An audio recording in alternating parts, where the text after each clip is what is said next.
Bom, hoje nós vamos para nossa aula número 5 do conteúdo de Introdução Bíblica, o registro da revelação, parte 2, a parte 1 foi a aula número 4. Hoje nós vamos conversar sobre a Bíblia inspirada por Deus. Na aula passada nós conversamos um pouco sobre o registro da revelação, vimos lá os dois aspectos principais, como a Bíblia é o nosso único manual de regra de fé e conduta, e vimos também que a Bíblia é o nosso único aferidor da verdade. Vimos também na aula passada o que é a Bíblia, né? A coleção de 66 livros, o Antigo e o Novo Testamento. Nós vimos os nomes que a Bíblia dá a si mesma, né? E vimos aí as referências bíblicas correspondentes. Nós vimos também, aprendemos aí sobre a questão do testamento, né, que é a aliança, a antiga aliança e nova aliança de Deus com o homem. Hoje nós vamos conversar um pouquinho, vamos avançar um pouquinho mais e vamos falar um pouquinho da questão da inspiração propriamente. Os textos bíblicos que nós indicamos aí, que nós falamos durante esse estudo da aula número 4, os próprios versículos nos mostram a questão da inspiração de Deus dada pelo Espírito Santo a homens fiéis. É essa inspiração que torna a Bíblia o único livro de autoridade em questão de fé. Então é justamente essa inspiração que dá autoridade à Bíblia em todas as questões de fé, tá certo? Algumas pessoas, né, não só hoje, mas em diversos tempos passados, procuram desacreditar da Bíblia e alegam que ela foi escrita por homens, tá certo? Isso é um argumento muito usado, e realmente foi. Porém, ela foi escrita por homens especialmente usados por Deus. E aonde nós podemos encontrar um indício disso na própria Bíblia? Nós podemos aprender isso no ensino do apóstolo Pedro, em 2 Pedro 1, verso 20 e 21, que diz assim: primeiramente, porém, saibam que nenhuma profecia da Escritura provém de interpretação pessoal, porque nunca jamais qualquer profecia foi dada por vontade humana. Entretanto, homens falaram da parte de Deus, movidos pelo Espírito Santo. Então, o próprio apóstolo Pedro nos deixa bem claro que nenhuma profecia da Escritura ela veio de interpretação pessoal. Por aí a gente vê o caminho, né, que nós conversamos em algumas aulas passadas sobre a questão das filosofias, das doutrinas filosóficas, né? Pedro ele faz questão de deixar isso claro. Olha, tudo aquilo que a Bíblia traz como verdade não foi de interpretação pessoal, tá certo? E nem mesmo de vontade humana. Só que tudo aquilo que a Bíblia traz como verdade foi dado a homens que falaram da parte de Deus, mas da parte de Deus movidos pelo Espírito Santo, tá certo? Então a Bíblia ela foi escrita por homens santos e fiéis, inspirados pelo Espírito Santo. Essa é a certeza que nos garante que ela realmente é a palavra de Deus. Em relação aos homens que escreveram os livros do Novo Testamento, foram pessoas que tiveram profundas experiências com Deus, que conviveram pessoalmente com o Senhor Jesus, que foram suas testemunhas, testemunhas oculares em sua maioria, e os que não foram, por exemplo, como o evangelista Lucas, eram piedosos, reverentes, criteriosos, que escreveram depois de ouvir o testemunho dos que foram testemunhas oculares. Então havia uma preocupação em escrever tudo aquilo com fidelidade, com muito cuidado, a partir de fontes seguras, tá certo? E para que essa revelação ela chegasse de forma pura até cada um de nós. Os homens, eles não foram propriamente os autores da Bíblia. Eles foram instrumentos que Deus usou para produzi-la. Para o apóstolo Paulo, cada passagem da Escritura deve sua origem à inspiração divina. E por isso mesmo não deve ser desprezada, mas usada para que produza seus efeitos na formação de uma vida sábia. Olha só que interessante a instrução que ele passa em 2 Timóteo, para Timóteo, em 2 Timóteo 3, versos 16 e 17, que é o versículo que nós usamos sempre como base aí, para essa questão da inspiração da Bíblia, né? Para nós basearmos acerca da inspiração da Bíblia. Olha o que Paulo diz, o apóstolo Paulo diz em 2 Timóteo 3, 16 e 17. Toda a escritura é inspirada por Deus e útil para o ensino, para a repreensão, para a correção, para a educação na justiça, a fim de que o servo de Deus seja perfeito e perfeitamente habilitado para toda boa obra. Então você vê que, além da escritura ela ser inspirada, ela tem uma finalidade, tá certo? Ela é útil, mas útil para quê? Para o ensino, para a repreensão, para a correção, para a educação, para conduzir aqueles que servem a Deus ao ser humano perfeito e habilitado para cumprir os desígnios do Senhor. Então é muito importante nós entendermos isso a partir dessa declaração do apóstolo Paulo ao seu discípulo Timóteo, tá certo? Além das declarações sobre a inspiração encontradas na própria Bíblia, como nós vimos aí agora nessa leitura de 2 Timóteo 3, 16 e 17, e lemos anteriormente aí na declaração de Pedro, existem algumas evidências externas da inspiração divina da Bíblia, que são muito importantes nós destacarmos para que fique gravado na nossa mente, no nosso coração, a certeza do poder dessa palavra, da veracidade desta palavra, a consideração máxima que nós precisamos ter como esse livro sagrado, esses escritos sagrados que perpassam o tempo, como eu já falei em aulas anteriores, né? Que servem para nós como instrução máxima de fé e de vida, tá certo? Então nós precisamos nos apegarmos a ela e a fidelidade dos fatos e também algumas evidências que nós podemos tirar a partir desses escritos sagrados, algumas evidências externas, tá certo? Nós vimos algumas internas aí, como nós lemos aí a questão de Timóteo, Paulo falando a Timóteo e Pedro declarando também que tudo aquilo que foi escrito foi por homens fiéis, inspirados, que falavam em nome de Deus, inspirados pelo Espírito. Nós temos algumas evidências externas também que caracterizam isso. E que evidências são essas? É muito importante nós ressaltarmos essas evidências para que você tenha, inclusive, como argumentar com alguém acerca da fidelidade, da veracidade, da inspiração e mostrar de forma concreta para as pessoas que a Bíblia realmente é um livro sagrado inspirado por Deus. A primeira consideração que nós podemos fazer como evidência externa é a unidade na diversidade. O que a gente precisa pensar?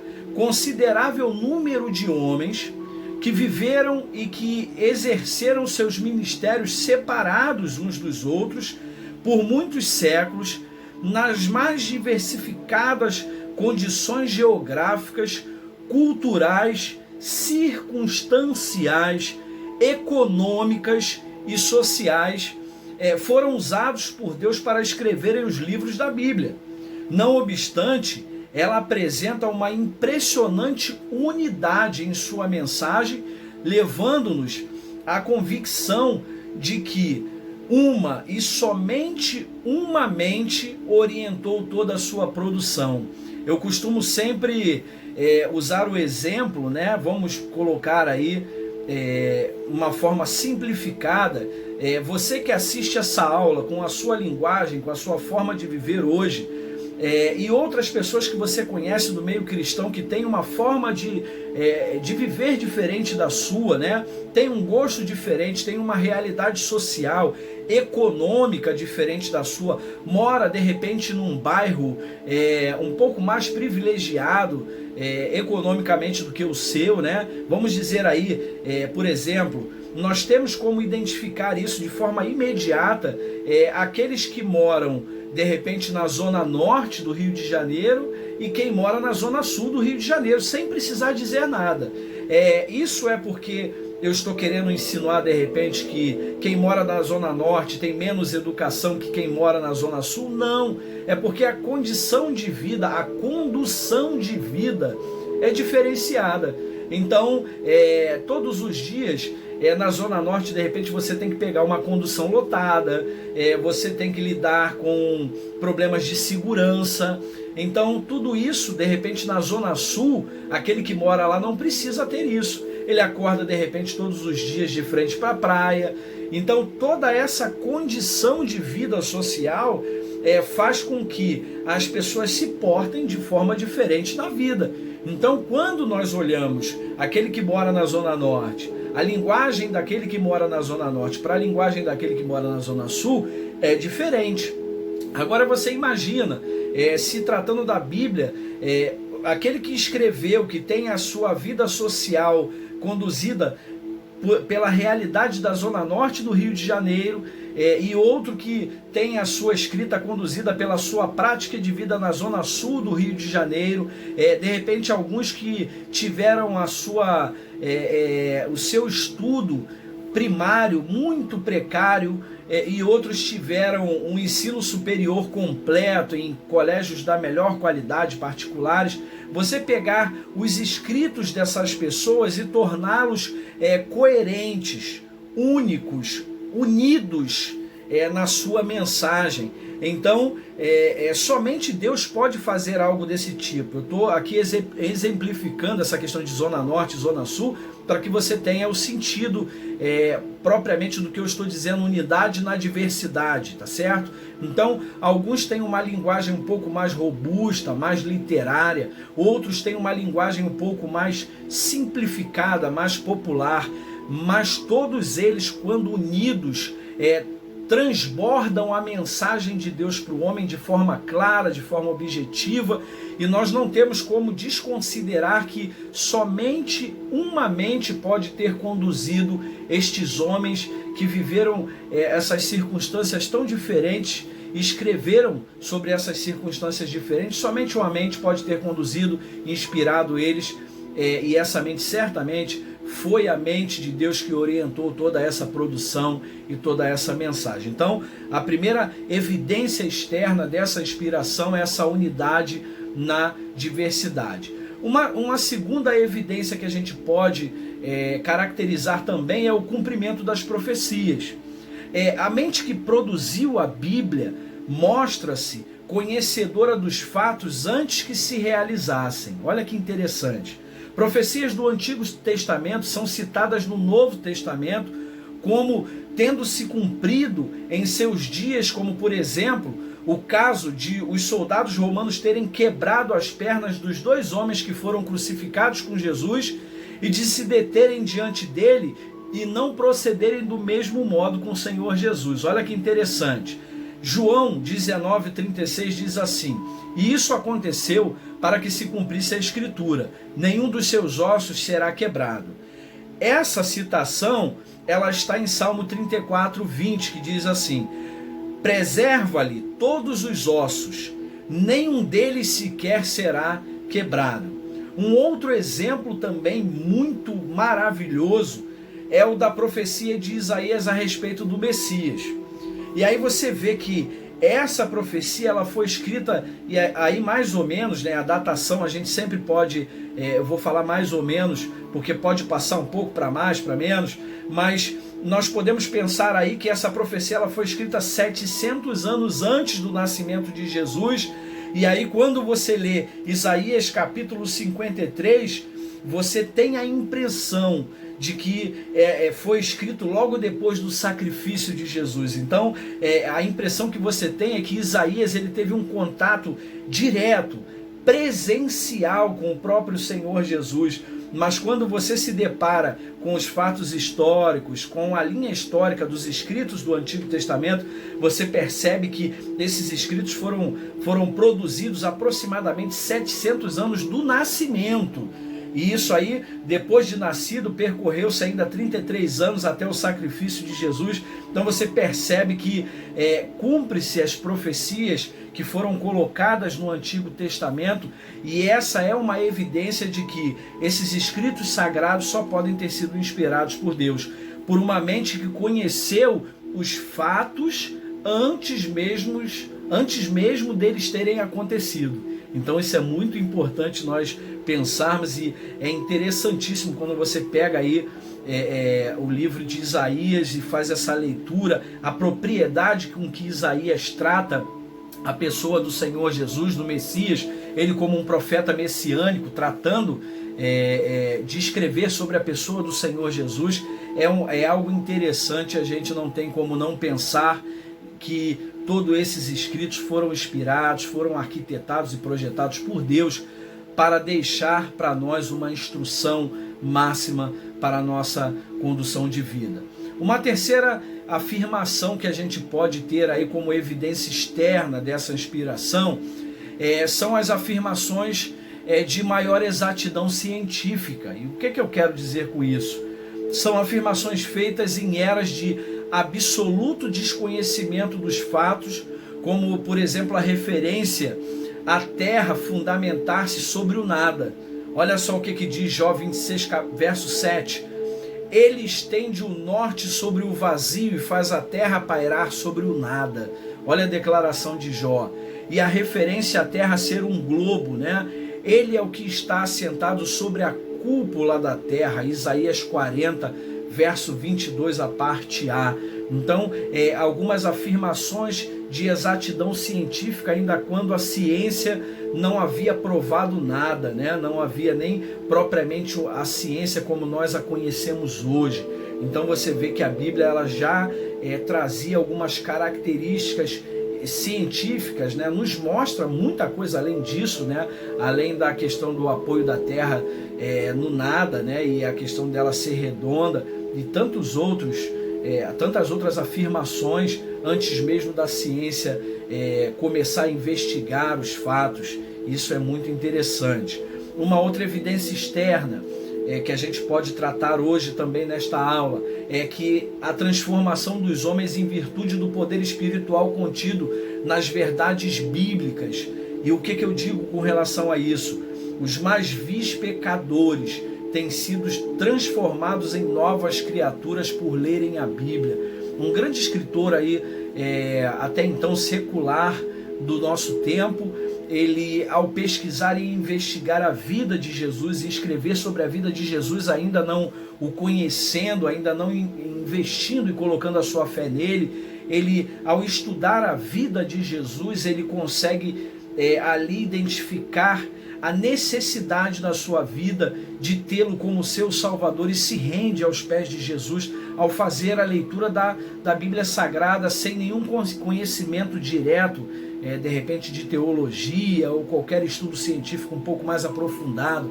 Então, qualquer ser humano que se predisponha a se encontrar com esta palavra revelada e também inspirada e absorve ela como verdade para a sua própria vida, essa palavra então ela tem o poder de transformar o homem e dar a ele virtude e poder espiritual para ser transformado. Então eu sempre digo isso, para nós é um privilégio ter a Bíblia Sagrada em nossas mãos, porque essa palavra você lê hoje, daqui a 20 anos você vai ter um contato de repente com esse mesmo versículo, e Deus vai falar para você de forma tão diferenciada.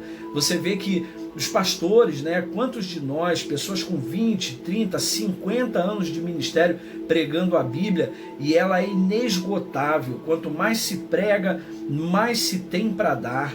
Então por aí a gente vê o quanto a Bíblia ela tem de virtude para nos oferecer e de transformação também. Então todos aqueles que se colocam à disposição de ler essa palavra como algo que pode transformar a sua vida e colocá-la em prática, ela leva virtude, conduz a um padrão de vida espiritual diferenciado, e isso é sim uma evidência do poder que essa palavra tem.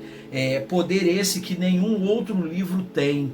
Você de repente lê um livro de autoajuda, retira desse livro alguns poucos valores, uns 5, 10 valores desse livro que você coloca em prática hoje, mas que de repente daqui a 5, 10 anos esses valores já estão obsoletos. A Bíblia não. A Bíblia ela trata de forma direta, contemporânea e transformadora todo tipo de assunto que a gente pode imaginar. Então isso é uma evidência da sua inspiração da parte de Deus dada aos homens. Também uma outra evidência que nós podemos destacar nessa aula é a atualidade permanente da Bíblia. Nenhum livro do mundo tem essa característica. Todos vão se tornando obsoletos em curto tempo e suas mensagens científicas, filosóficas, éticas vão sendo substituídas por outras. Mas a mensagem da Bíblia, ela jamais envelhece. Tem poder de produzir efeito transformador de geração em geração. Ela é atual, ela trabalha, como eu falei anteriormente, né? Ela trabalha da mesma forma que trabalhou há 30 anos atrás, há 500 anos atrás. Ela trabalha da mesma forma, com o mesmo poder e não perde esse poder por conta dos tempos. Então não há valor atual que perpasse o valor que a Bíblia, a atualidade que a Bíblia nos oferece. Então não há assunto novo que apareça por agora que a Bíblia já não tenha tratado. Então você vê tantas coisas novas acontecendo aí diante dos nossos olhos. Você olha lá em Lucas capítulo 24, você vê tanta coisa sendo relatada ali, que estão acontecendo, e você diz, olha, há quanto tempo esse escrito sagrado foi produzido, né? E quanto tempo depois nós estamos vendo esses resultados, e por aí você vê a atualidade permanente, e todos aqueles que terão acesso a esse conteúdo daqui até a vinda de Jesus, não sei quantos anos à frente, verão também da mesma maneira como nós estamos vendo hoje, justamente essa atualidade. Então aí nós vimos essas cinco evidências aí importantes para destacarmos: unidade na diversidade, o cumprimento das profecias, afirmações da maior exatidão científica, a questão da transformação dos homens e a atualidade permanente da Bíblia. Mas nós podemos ver também a questão da autoridade da Bíblia. Nós não reconhecemos nenhuma autoridade em assuntos religiosos fora da Bíblia, tá certo? Reconhecemos os grandes e destacamos os grandes servos de Deus que marcaram e que ainda marcam sua presença no meio evangélico pelo seu saber e piedade. Aprendemos com eles, nos inspiramos em seus exemplos, mas a nossa autoridade maior reside exclusivamente na Bíblia. Então, homens fiéis nos inspiram, escritos evangélicos muito nos acrescentam a fé e a condução de vida, mas a autoridade ela só reside exclusivamente na Bíblia Sagrada. Homens e instituições entre nós só têm valor na medida direta em que os seus ensinos, os seus propósitos, os seus motivos, os seus métodos e seu caráter estejam em harmonia com a Bíblia. O que nós devemos ser ou não ser, crer ou não crer, falar ou não falar, fazer ou não fazer, tudo em nossa vida há de se aferir, né? Olhar pelo ensino bíblico. Ela exerce essa autoridade sobre nós porque é a mente de Deus que está nela revelado para cada um de nós. E qual é a aplicação para a nossa vida? A Bíblia ela não é um livro de ficção, não é uma coletânea de fábulas, ela é o registro de fatos históricos e espirituais que evidenciaram a intenção de Deus na história para salvar o homem e consumar a sua obra. Esses fatos foram testemunhados por homens idôneos que escreveram inspirados pelo Espírito Santo, como nós vimos lá no relato de Pedro e também no relato de Paulo instruindo Timóteo. Então, na aula de hoje, nós encerramos aí um pouco dessa questão da revelação. Nós vimos a primeira parte, o registro da revelação, vimos agora a questão da inspiração.